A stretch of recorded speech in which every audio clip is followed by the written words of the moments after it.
A block is already sliding down a rough incline. We know its mass, the angle of the slope, and how slippery the contact is. 3 seconds after release, where will the block be? The answer is not hidden in a special incline formula. It begins with the familiar equation F net equals ma.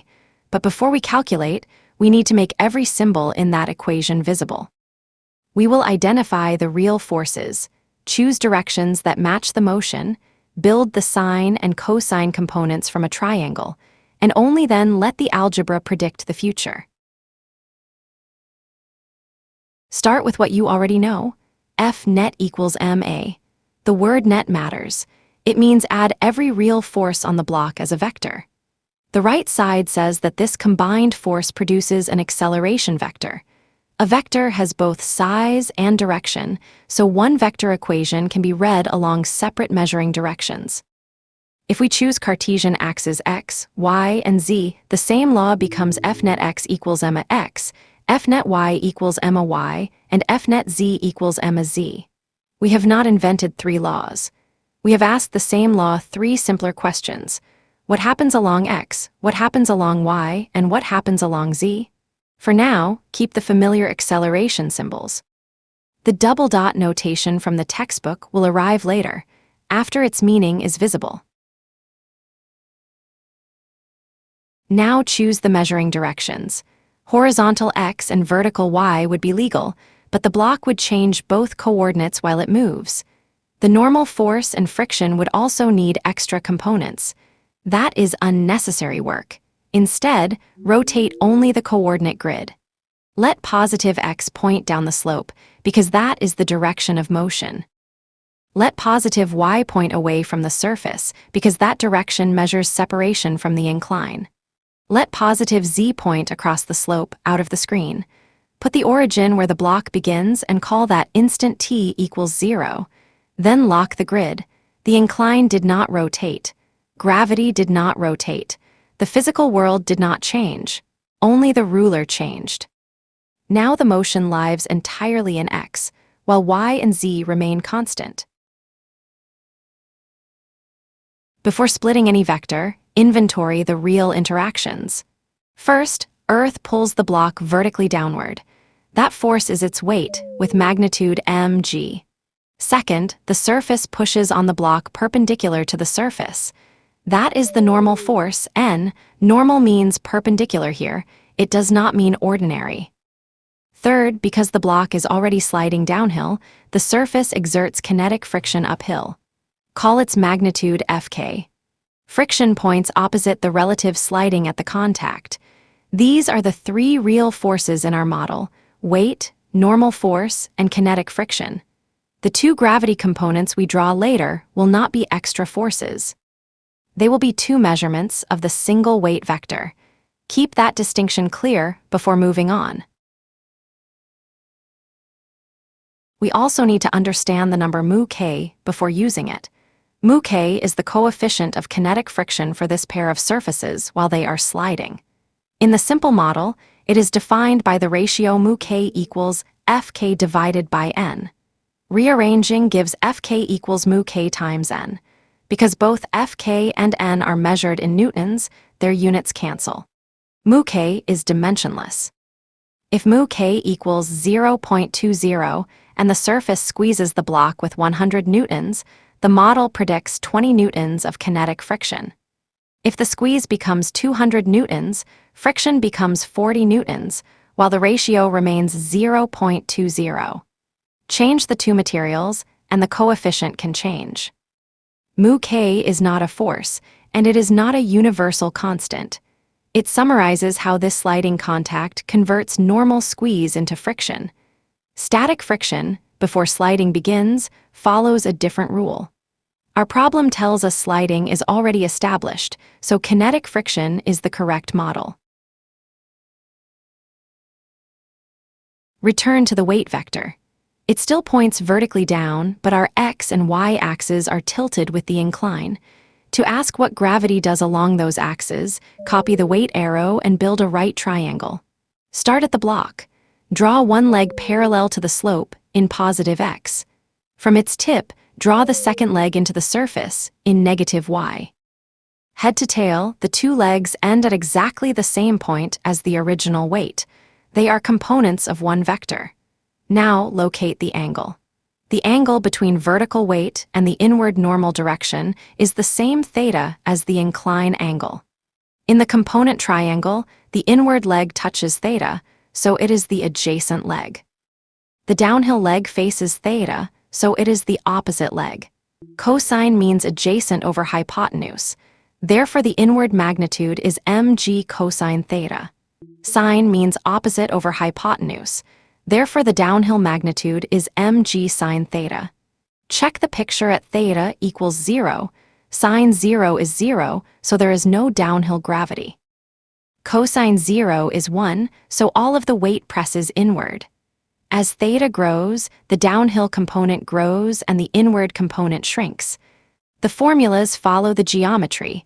They are not labels to memorize. Solve the quiet directions first. Nothing pushes across the slope, and the block begins with no z motion, so z stays constant. Perpendicular to the surface, the block neither jumps away nor passes through the incline. Therefore, a y equals 0 while contact is maintained. Be careful, 0 y acceleration does not mean 0 y forces. It means the y forces balance. Positive y points away from the surface.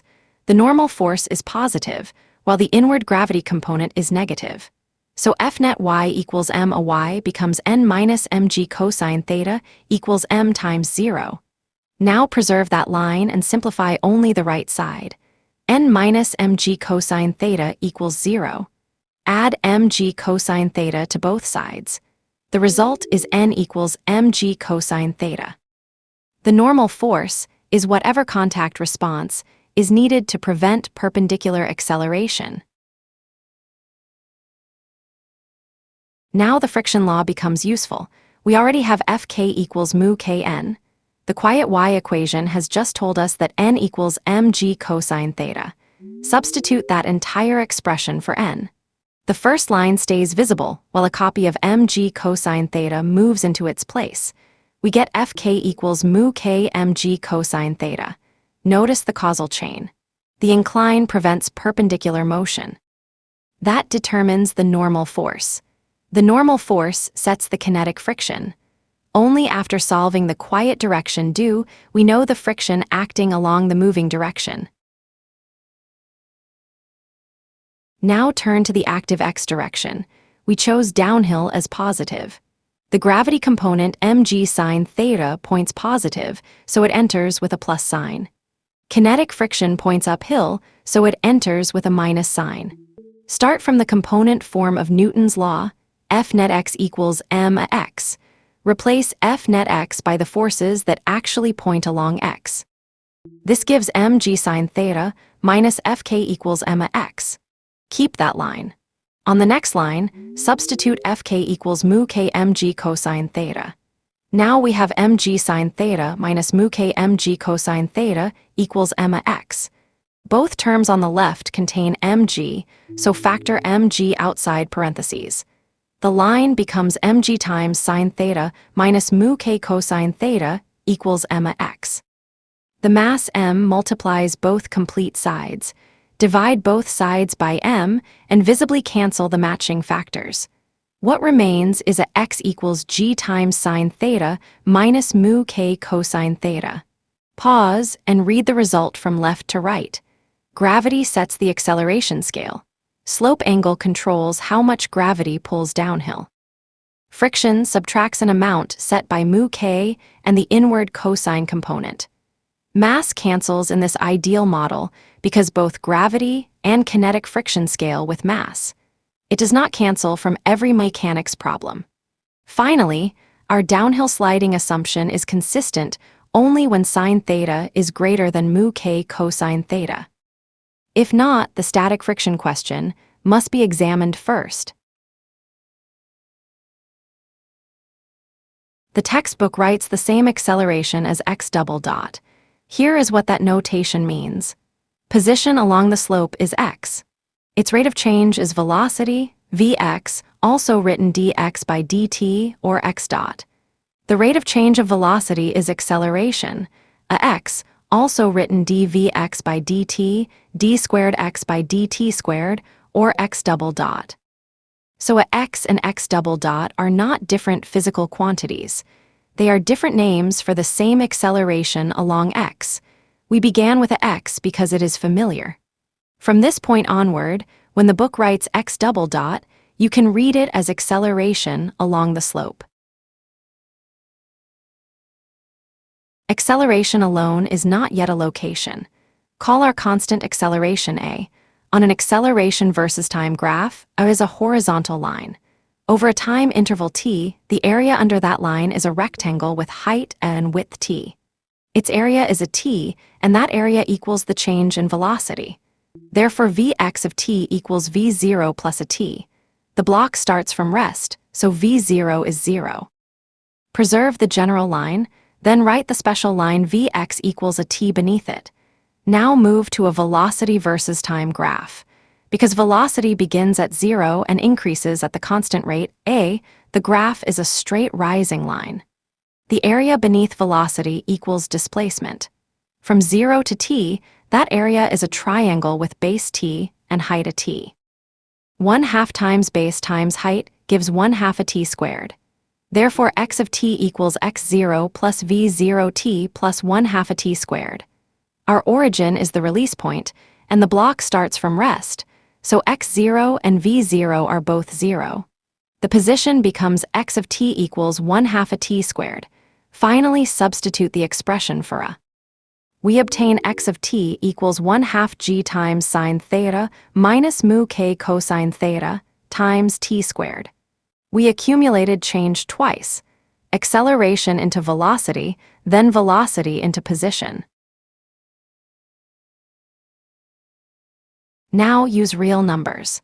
Let m equal 10 kilograms, theta equal 30 degrees, mu k equals 0.20, g equal 9.81 meters per second squared, and t equal 3 seconds. First, compute the trigonometry. Sine 30 degrees is 0.5, and cosine 30 degrees is about 0.866. The normal force is mg cosine theta, about 84.96 newtons. Kinetic friction is mu k times n, about 16.99 newtons. Downhill gravity is mg sine theta, 49.05 newtons. The net downhill force is 49.05 minus 16.99, which is 32.06 newtons. Divide by 10 kilograms. The acceleration is about 3.21 meters per second squared. Now use the position formula. 1/2 times 3.21 times 3 squared gives 14.4 meters. Hold that prediction. Start the timer. The force arrows stay constant, the velocity arrow lengthens steadily, and equal time position marks spread farther apart. At exactly 3 seconds, the block reaches the marker. 14.4 meters measured along the slope. That is not the horizontal distance and not the vertical drop. It is displacement along our chosen positive x-axis. The reusable method is more important than the final number. Begin with f net equals ma.